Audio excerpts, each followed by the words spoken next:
अब है alpha particle scattering experiment. यह जो है रदरफोर्ड के द्वारा किया गया था ये एक्सपेरिमेंट। तो alpha particle scattering experiment, alpha कण प्रकीर्णन प्रयोग। अब इसमें देखिए यह है सोर्स ऑफ अल्फा पार्टिकल्स, यानी किसी न किसी सोर्स से ही तो अल्फा कणों को निकाला जाएगा अल्फा रेज के रूप में, अल्फा किरण के रूप में।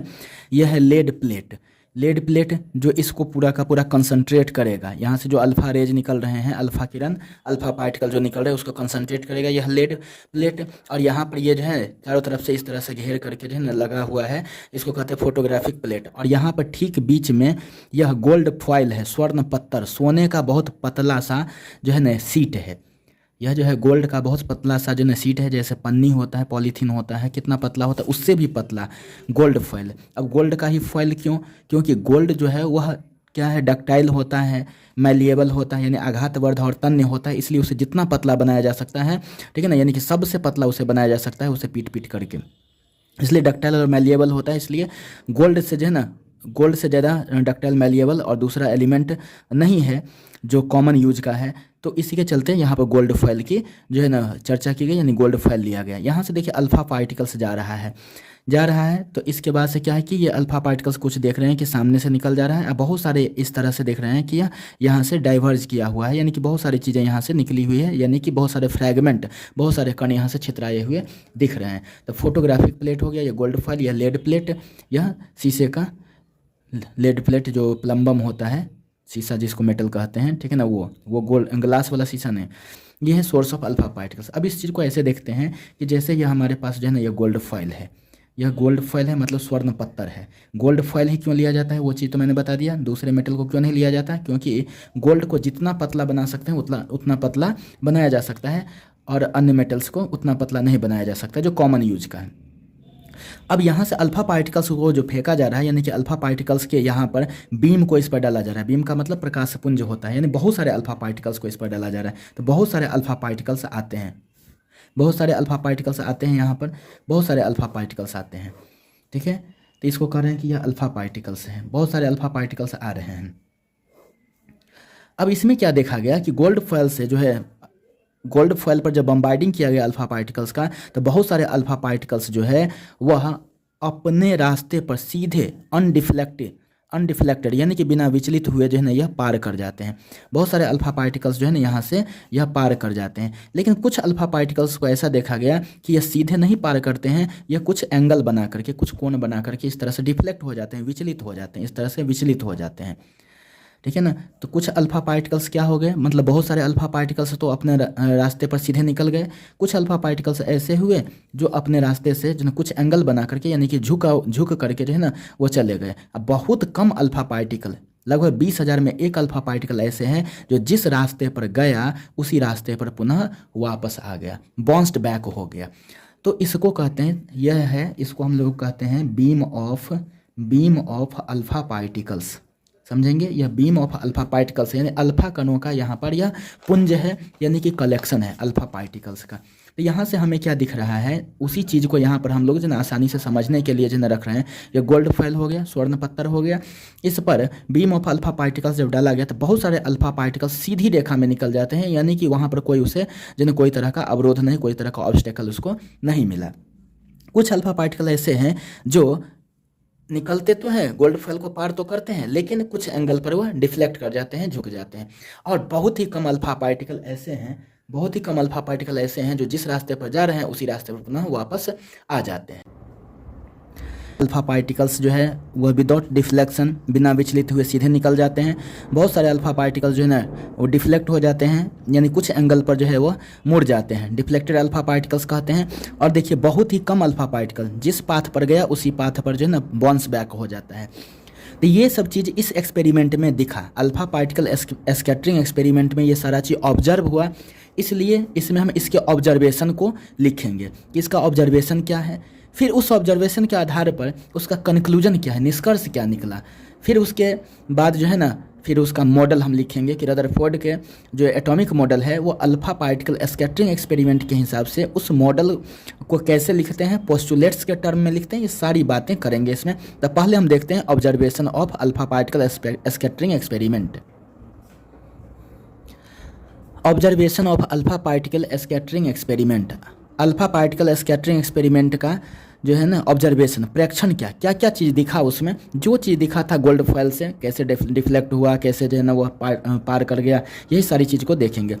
तो देखिए अल्फा कण प्रकीर्णन प्रयोग का प्रेक्षण था। पहला क्या है, most of the alpha particles passed through the gold foil undeflected. Most of the alpha particle यानी कि इसमें अधिकतर अल्फा कण जो है, अधिकतर अल्फा कण पास्ट गुजरता है कैसे, थ्रू से होकर किससे होकर, द गोल्ड फॉयल स्वर्ण पत्थर से होकर गुजरता है, अनडिफ्लेक्टेड बिना विचलित हुए यानी बिना विचलन का बहुत सारे अल्फा कण जो है स्वर्ण पत्थर से होकर, अधिकतर अल्फा कण जो है ना स्वर्ण पत्थर से होकर गुजरता है। पहला ऑब्जर्वेशन यह था। दूसरा क्या था, a small fraction of the alpha particle यानी कि कुछ अल्फा कण, इसको हम लिख सकते हैं कुछ अल्फा कण, was deflected by small angles, कुछ कोण से, यानी कि वह क्या हो जाता है, विचलित होता है स्मॉल एंगल यानी कि थोड़ा झुक जाता है, अर्थात विचलित हो जाता है, अर्थात कुछ कोण बनाते हुए पार करता है, किसको, गोल्ड फॉयल को, कुछ कोण बनाते हुए पार करता है, गोल्ड फॉयल को पार करता है। तो देखिए a small fraction of the alpha particle was deflected by small angles, यानी कि कुछ एंगल से जो है कुछ एंगल पर यानी कि कुछ झुकाव के बाद वो पार कर जाता है। कुछ तो सीधे पार कर गया, उसमें कोई तरह का डिफ्लेक्शन नहीं हुआ, कुछ अल्फा पार्टिकल्स जो है वह कुछ एंगल पर पार किया। तीसरा पॉइंट है, a very few alpha particles approx 1 in 20,000, 20,000 में लगभग एक पार्टिकल, इसी को लिखा गया अ वेरी फ्यू जो ना अल्फा पार्टिकल, बहुत ही कम अल्फा कण 20,000 में एक, बाउंस्ड बैक पुनः अपने पथ पर वापस आ जाता है, ठीक है। That is why deflected by the nearly 180 degree, यानी जिस रास्ते पर गया उसी रास्ते पर वापस आ गया था, कितना का, 180 डिग्री का एंगल बना, ठीक है। तो वही चीज़, तो इसमें क्या हुआ कि जो अल्फा पार्टिकल सीधे निकल गया, इसका मतलब most of the alpha particle pass through the gold foil undeflected, यानी अधिकतर अल्फा कण बिना विचलित हुए, बिना झुके हुए जो है ना वो पार कर जाता है गोल्ड फॉयल को। कुछ अल्फा पार्टिकल्स ऐसे हैं जो क्या है कि कुछ एंगल से होकर के गुजरते हैं। तीसरा क्या है कि बहुत कम अल्फा पार्टिकल ऐसे हैं, जैसे 20,000 में एक अल्फा पार्टिकल ऐसे है जिस रास्ते पर गया उसी पर वापस आ जाता है। ये था observation of alpha particle scattering experiment, यानी अल्फा कण प्रकीर्णन प्रयोग का जो है ना प्रेक्षण। अब इस प्रेक्षण के आधार पर कंक्लूजन क्या निकला, यानी निष्कर्ष क्या निकला, तो देखिए अब लिखते हैं कंक्लूजन यानी निष्कर्ष of alpha particle scattering experiment, alpha particle scattering experiment का निष्कर्ष। तो पहला पॉइंट क्या था, ऑब्जर्वेशन में क्या था, most of the alpha particle pass through the gold foil, यानी कि अधिकतर अल्फा पार्टिकल सीधे निकल जाते हैं। तो इसका निष्कर्ष क्या निकला, most of the space in the atom is empty, यानी कि अधिकतर यानी अधिकांश स्थान, मोस्ट ऑफ द स्पेस का मतलब क्या, अधिकांश स्थान, इन द एटम यानी परमाणु में इज एम्प्टी रिक्त है यानी खाली है, यानी कि परमाणु के अंदर बहुत सारा जगह जो है अधिकांश स्थान क्या है, खाली है। कैसे पता चला, क्योंकि बहुत सारे अल्फा पार्टिकल सीधे निकल जाते हैं। दूसरा जो है इसमें क्या था, small fraction of alpha particle was deflected by small angle, यानी कि कुछ कोण पर झुक करके जो है ना वह पार करता है, सीधे नहीं पार करता है, कुछ डिफ्लेक्शन के बाद पार करता है। तो इसका कारण क्या रहा होगा, तो पॉजिटिव चार्ज यानी proton is present inside the atom. तो पॉजिटिव चार्ज यह डिफ्लेक्ट क्यों किया, किसी एंगल से, कुछ एंगल से यह जो है ना मुड़ा क्यों था, मुड़ा इसलिए था क्योंकि अल्फा पार्टिकल खुद क्या है, He2+ है, He2+ है अल्फा पार्टिकल।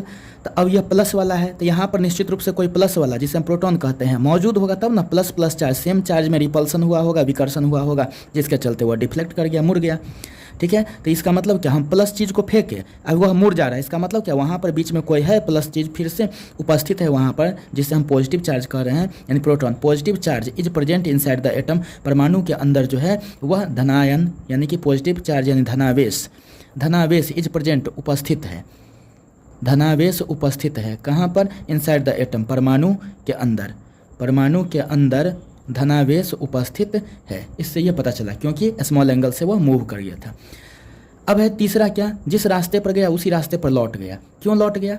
इसलिए लौट गया क्योंकि उससे आगे वह जा नहीं सकता था, जैसे गया उसी तरह से टकरा करके वह वापस आ गया। इसका मतलब क्या, यहाँ का जो जगह है वह पूरा का पूरा हार्ड है, बहुत ही सख्त है वह जगह। इसी के चलते उससे न तो वो छितराया, न उसको पार करके आगे बढ़ पाया, जिस रास्ते पर गया उसी रास्ते पर लौट के चला आया। तो इस पॉइंट को, इस सेंटर को, इस हार्ड सेंटर को हम लोग कहते हैं न्यूक्लियस, यानी हार्ड रीजन, यानी न्यूक्लियस। हार्ड रीजन क्या है? नाभिक है, वह न्यूक्लियस है, यानी कि वह सख्त क्षेत्र, वह सख्त क्षेत्र जो है नाभिक है, इज प्रेजेंट, उपस्थित है। फ्रॉम वेयर, जहाँ से, यानी कि hard region nucleus is present, यानी कि सख्त क्षेत्र नाभिक उपस्थित है। कहाँ उपस्थित है? ठीक है ना। तो देखिए एटम के अंदर फ्रॉम वेयर, जहाँ से अल्फा पार्टिकल्स बाउंस्ड बैक, जहाँ से अल्फा कण जो है वह पुनः वापस आ जाता है। तो किसके वजह से वापस आ जाता है? न्यूक्लियस की वजह से, न्यूक्लियस से ही टकरा करके वापस आ जाता है। 3 ऑब्जर्वेशन, 3 कंक्लूजन निकाले, ठीक है ना। पहला में क्या था? Most particle pass through the alpha, मतलब ये गोल्ड फॉइल अनडिफ्लेक्टेड। इसका मतलब ये हुआ कि उसमें जगह खाली है, अधिकांश जगह खाली है, इसलिए निकल गया। इसके बाद से था कि कुछ एंगल से डिफ्लेक्ट कर जाता है, इसलिए डिफ्लेक्ट कर जाता है क्योंकि वहाँ पर प्रोटॉन मौजूद है जो पॉजिटिवली चार्ज है। तीसरा था कि बहुत कम अल्फा पार्टिकल जिस रास्ते पर गया उसी रास्ते पर लौट के चला आता है, इसलिए चला आता है लौट के, क्योंकि वह न्यूक्लियस से टकरा करके वापस हो जाता है, उससे आगे नहीं जा पाता है। जब हम ऑब्जर्वेशन और कंक्लूजन देख लिए, प्रेक्षण भी देख लिए, इसके बाद से फिर उसका निष्कर्ष भी देख लिए, अब क्या है, उसके आधार पर रदरफोर्ड ने जो एटम का मॉडल प्रस्तुत किया उसका क्या अवधारणा है, यानी कि रदरफोर्ड का एटॉमिक मॉडल क्या है। तो कुछ अवधारणाओं के आधार पर, यानी कि कुछ पॉइंट्स के आधार पर हम उस चीज़ को देखते हैं, इसलिए लिखे postulates of Rutherford's atomic model. Postulates मतलब अवधारणाएं, यानी रदरफोर्ड के परमाणु मॉडल का अवधारणा। तो पहला क्या, most part of the atom is empty, यानी कि अधिकांश भाग। मोस्ट पार्ट का मतलब क्या, अधिकांश भाग। किसका? ऑफ द एटम, परमाणु का अधिकांश भाग इज एम्प्टी, रिक्त है यानी खाली है। इससे क्या पता चला कि एटम का जो है ना मोस्ट पार्ट जो है ना रिक्त है। इसके बाद है एटम कंटेंस न्यूक्लियस, यानी परमाणु जो है वह नाभिक को रखता है, यानी परमाणु में नाभिक होता है। हम ऐसे लिख सकते हैं, परमाणु में नाभिक होता है। यानी कि रदरफोर्ड के एटॉमिक मॉडल से ये पता चल गया कि उसमें बहुत सारे जगह खाली होते, रिक्त होते हैं, और एटम के अंदर परमाणु में नाभिक होता है, जो कैसा होता है? हाईली डेंस, अत्यंत घना, पॉजिटिवली चार्ज सेंटर, यानी कि यह अत्यंत घना, इसका पॉजिटिवली चार्ज, जिसको कहते हैं धनावेशित केंद्र। यानी एटम जो है परमाणु में नाभिक होता है, उस नाभिक के बारे में कहा गया कि highly dense positively charge centre. इसके बाद है इंटायर मास, संपूर्ण द्रव्यमान। इंटायर मास का मतलब क्या हो गया? संपूर्ण द्रव्यमान। किसका संपूर्ण द्रव्यमान? ऑफ द एटम, परमाणु का संपूर्ण द्रव्यमान इज कंसंट्रेटेड, जमा रहता है, चाहे जमा रहता है। कहाँ? इनसाइड द न्यूक्लियस, नाभिक के अंदर।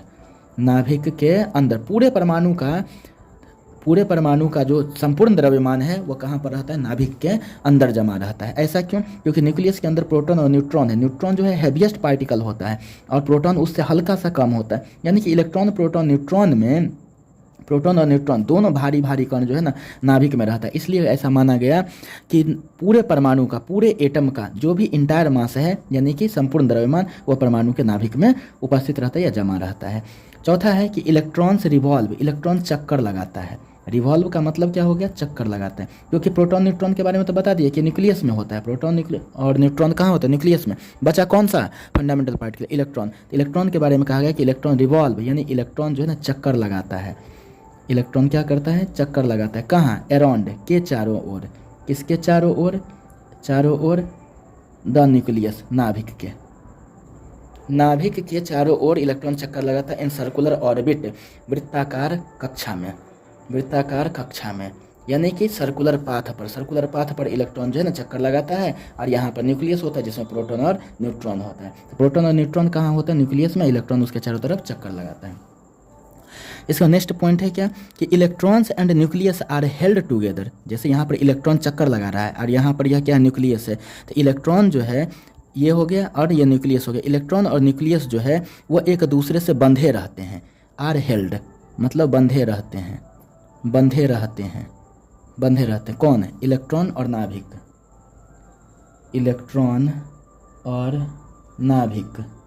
इलेक्ट्रॉन और नाभिक बंधे रहते हैं। कैसे? तो बाय इलेक्ट्रोस्टैटिक फोर्सेज, इसको हम लोग कहते हैं इलेक्ट्रोस्टैटिक, अस्थिर वैद्युत बल द्वारा, अस्थिर वैद्युत बल द्वारा ऑफ अट्रैक्शन, यानी कि अस्थिर वैद्युत आकर्षण बल द्वारा, हम ऐसे लिख देते हैं। इस पूरा का अर्थ हो जाएगा आकर्षण बल द्वारा। देखिए चार्ज के बीच में जो लगने वाला जो फोर्स होता है ना, उसको कहते हैं हम लोग इलेक्ट्रोस्टैटिक फोर्स, अस्थिर वैद्युत। तो यहाँ पर प्रोटॉन और न्यूट्रॉन की, फिर से इस चीज़ को हम ऐसे दिखाते हैं, प्रोटॉन और न्यूट्रॉन कहाँ पर है? न्यूक्लियस में। और ये जो सर्कुलर पाथ है, वृत्ताकार पथ है, उस पर इलेक्ट्रॉन चक्कर लगा रहे थे। इलेक्ट्रॉन नेगेटिवली चार्ज हो गया। प्रोटॉन और न्यूट्रॉन पर तो कोई चार्ज नहीं, लेकिन प्रोटॉन पर चार्ज है प्लस चार्ज, तो यह माइनस यह प्लस, तो प्लस और माइनस के बीच में आकर्षण बल आएगा, फोर्स ऑफ अट्रैक्शन, तो उसको कहते हैं इलेक्ट्रोस्टैटिक फोर्स ऑफ अट्रैक्शन। तो इलेक्ट्रॉन और न्यूक्लियस क्या है? आर हेल्ड टुगेदर, एक साथ बंधे रहते हैं, ठीक है ना, एक साथ बंधे रहते हैं। आर हेल्ड टुगेदर मतलब एक साथ बंधे रहते हैं बाय इलेक्ट्रोस्टैटिक फोर्सेज, अस्थिर वैद्युत आकर्षण बल द्वारा, इलेक्ट्रोस्टैटिक फोर्सेज ऑफ अट्रैक्शन, यानी अस्थिर वैद्युत आकर्षण बल के द्वारा ये एक दूसरे से बंधे रहते हैं। तो ये था इसके पोस्टुलेट्स। यूँ कहें रदरफोर्ड का एटॉमिक मॉडल कहें तो पर भी ये 5 पॉइंट लिख देंगे, चाहे postulates of Rutherford atomic model कहें तो पर भी ये 5 पॉइंट लिख देंगे। अब न्यूक्लियस को अलग से डिफाइन किया गया, क्योंकि आपसे डेफिनेशन पूछा जाता है, नाभिक किसको कहते हैं? तो देखिए द हाईली डेंस, अत्यंत घना, हाईली डेंस का मतलब क्या? अत्यंत घना, पॉजिटिवली चार्ज सेंटर, धनावेशित केंद्र, व्हेयर जहाँ, इंटायर मास संपूर्ण द्रव्यमान, इंटायर मास मतलब संपूर्ण द्रव्यमान किसका? ऑफ एटम, परमाणु का, इज कंसंट्रेटेड जमा रहता है, इज कॉल्ड न्यूक्लियस, वह न्यूक्लियस कहलाता है। तो देखिए इस न्यूक्लियस को कैसे याद रखेंगे? The highly dense positively charge centre where entire mass of atom is concentrated, the highly dense positively charged center, अत्यंत घना धनावेशित केंद्र, where जहाँ entire mass संपूर्ण द्रव्यमान ऑफ एटम परमाणु का इज कंसंट्रेटेड जमा रहता है, इज कॉल्ड न्यूक्लियस, उसे नाभिक कहते हैं। अब है ऑर्बिट, एक टर्म आया था ऑर्बिट। तो देखिए द सर्कुलर पाथ, वृत्ताकार पथ, ऑन विच मतलब जिस पर, वृत्ताकार पथ, जैसे देखिए यहाँ पर यही वृत्ताकार पथ कहाँ है, ठीक है ना। तो देखिए the circular path on which, जिस पर इलेक्ट्रॉन रिवॉल्व्स, इलेक्ट्रॉन चक्कर लगाता है, अराउंड द न्यूक्लियस के चारों तरफ। देखिए न्यूक्लियस के चारों तरफ इलेक्ट्रॉन ने जिस वृत्ताकार पथ पर चक्कर लगाता है, कहाँ? इनसाइड द एटम, परमाणु के अंदर जहाँ चक्कर लगाता है, इज कॉल्ड ऑर्बिट, उसी को हम लोग ऑर्बिट कहते हैं, इज कॉल्ड ऑर्बिट, वह ऑर्बिट कहलाता है या उसे हम ऑर्बिट कहते हैं। It is also known as cell, इसे हम सेल के नाम से भी जानते हैं, यानी सेल या ऑर्बिट। तो देखिए यहाँ पर ये हम प्लस लिखे हैं, क्यों प्लस लिखे हैं? क्योंकि न्यूक्लियस है, इसको हम क्या कहते हैं? यह है न्यूक्लियस है। न्यूक्लियस को प्लस क्यों लिखे हैं? क्योंकि न्यूक्लियस में क्या होता है? प्रोटॉन और न्यूट्रॉन होता है। यहाँ पर न्यूक्लियस में क्या होता है? प्रोटॉन और न्यूट्रॉन होता है। तो प्रोटॉन पर पॉजिटिव चार्ज, न्यूट्रॉन तो चार्जलेस होता है, इस पर कोई चार्ज नहीं, तो इसलिए इस पर केवल प्लस चार्ज रहा, इसलिए न्यूक्लियस के पास हम क्या कहेंगे? पॉजिटिव चार्ज हम कहेंगे। तो यहाँ पर ये जो प्लस है वो क्या है? तो प्रोटॉन और न्यूट्रॉन के चलते, न्यूट्रॉन पर कोई चार्ज नहीं लेकिन प्रोटॉन पर पॉजिटिव है, तो इसलिए प्लस हो गया। इलेक्ट्रॉन इसी सर्कुलर पाथ पर, इसी वृत्ताकार पथ पर चक्कर लगाते रहता है, इसलिए प्रत्येक इस वृत्ताकार पथ को हम सेल या कक्षा कहते हैं, ठीक है ना। सेल या ऑर्बिट कहते हैं, उसको हिंदी में कक्षा कहते हैं। इस न्यूक्लियस के बाद जो पहला वृत्त है, जो पहला सर्कुलर पाथ है, उसको हम के सेल कहते हैं, यानी फर्स्ट सेल। उसके दूसरा वाला को सेकंड सेल कहते हैं, एल सेल। तीसरा वाला को एम सेल कहते हैं, थर्ड सेल। चौथा वाला को एन सेल कहते हैं, यानी फोर्थ सेल कहते हैं, ठीक। अब जो है हम लोग बात कर लेते हैं, चूँकि अभी तक क्या सब पढ़े? रदरफोर्ड का अल्फा पार्टिकल्स स्कैटरिंग एक्सपेरिमेंट पर है, उसका ऑब्जर्वेशन पर है, कंक्लूजन पर है, उसके बाद से रदरफोर्ड का मॉडल पर है, उसका पोस्टुलेट्स के टर्म में, यानी पोस्टुलेट्स के रूप में 5 पोस्टुलेट है, उस तरह से रदरफोर्ड का एटॉमिक मॉडल का है, चाहे पोस्टुलेट्स का है, इस तरह से ये पढ़ लिए। न्यूक्लियस किसको कहते हैं ये भी पढ़ लिए, ऑर्बिट किसको कहते हैं ये भी पढ़ लिए, ऑर्बिट कितने हैं क्या क्या है ये सभी पढ़ लिए। अब है drawbacks of Rutherford's model. Rutherford's model का, यानी कि रदरफोर्ड के मॉडल का ड्रॉबैक क्या है, त्रुटियाँ क्या रही? तो देखिए इसमें एक चीज़ निकल के जो आया, वो जो मेन चीज़ है वो क्या, कि इलेक्ट्रॉन इसके चारों तरफ चक्कर लगाते रहता है, इलेक्ट्रॉन जो है वो चक्कर लगाते रहता है, ये चीज़ निकल के आया। प्रोटॉन और न्यूट्रॉन तो इसके न्यूक्लियस में है, ये तो हम लोग समझ लिए, ठीक है ना, क्योंकि इंटायर मास वहाँ पर कंसंट्रेटेड है।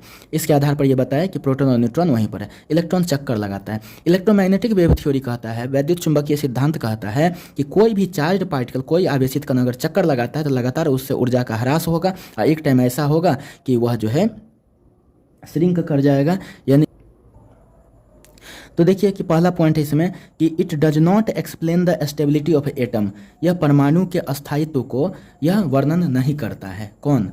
रदरफोर्ड का मॉडल। परमाणु अस्थायी है या अस्थायी, इसको यह जो वर्णन नहीं करता है। क्यों? ऐसा क्यों? कैसे पता चला? देखिए, अकॉर्डिंग टू इलेक्ट्रोमैग्नेटिक थ्योरी, वैद्युत चुंबकीय सिद्धांत के अनुसार, इसको वेव थ्योरी कह सकते हैं, इलेक्ट्रोमैग्नेटिक वेव थ्योरी, यानी कि हम लिख सकते हैं यहाँ पर अकॉर्डिंग टू का मतलब क्या? के अनुसार। किसके अनुसार? किसके अनुसार? इलेक्ट्रोमैग्नेटिक वेव थ्योरी, विद्युत चुंबकीय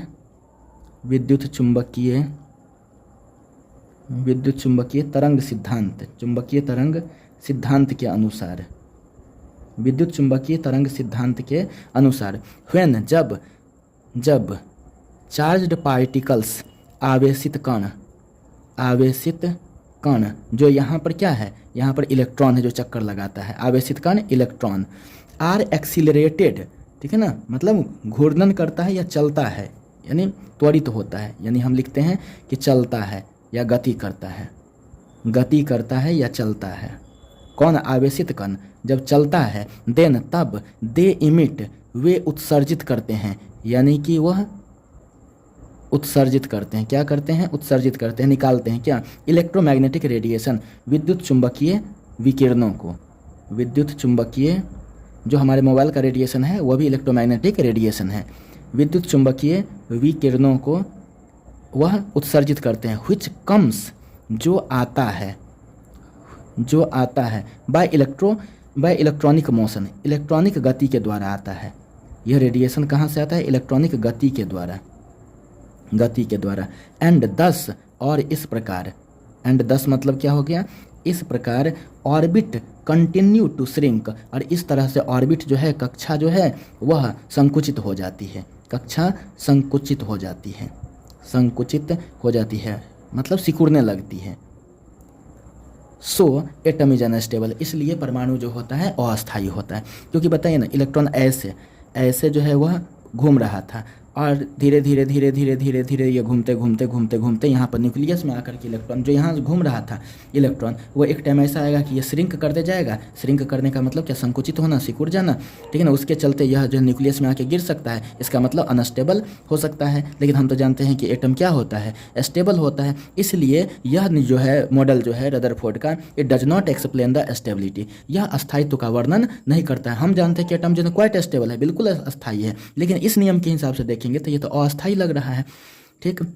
तो यही है मेन त्रुटि इसका, क्या? कि it does not explain the stability of atom. कैसे? तो according to electromagnetic wave theory, यानी विद्युत चुंबकीय तरंग सिद्धांत के अनुसार, व्हेन चार्ज्ड पार्टिकल्स, जब आवेशित कण यानी इलेक्ट्रॉन्स आर एक्सीलरेटेड, गति करता है, देन तब दे इमिट, वे उत्सर्जित करते हैं क्या? इलेक्ट्रोमैग्नेटिक रेडिएशंस, विद्युत चुंबकीय विकिरणों को उत्सर्जित करते हैं, व्हिच कम्स, जो आता है बाय इलेक्ट्रॉनिक मोशन, इलेक्ट्रॉनिक गति के द्वारा, एंड दस, और इस प्रकार ऑर्बिट कंटिन्यू टू श्रिंक, और इस तरह से कक्षा संकुचित हो जाती है, यानी कि श्रिंक कर जाती है, सिकुड़ जाती है। सो इसलिए एटम इज अनस्टेबल, और इस प्रकार से एटम जो है ना क्या हो जाता है? अस्थायी हो जाता है। दूसरा point, it could not explain about the electronic configuration of electrons around the nucleus.